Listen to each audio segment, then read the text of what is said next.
by comparative, that's Florida's rule. More than 50% fault, you lose, that's cruel. Barge your recovery if you're the main cause. Reduced by your percentage under Florida's laws. Pure comparative applies and met more claims alone. Negligent plaintiff still recovers, damage is still shown.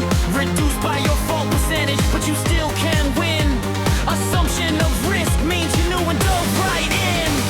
50% bars you, that's the modified rule. And more gives pure comparative, that's the special tool. Assumption of risk, you knew and took the chance. Negligence per se, statute violation at a glance. Class of people protected from the law foresaw. No duty to rescue or render aid, Then care by law.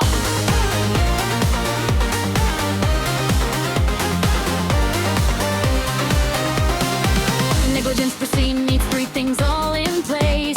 Defendant broke a statute, that's the first base. plaintiff and the protected class, the law intends. Injuries to harm, the statute defends. Good Samaritan means no duty to step in and save.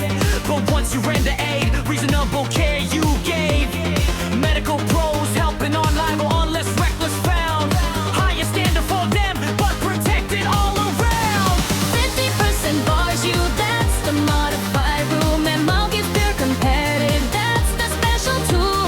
Assumption of risk, you knew and took the chance. Negligence per se, statute violation at a glance. Class of people protected, harm the law foresaw.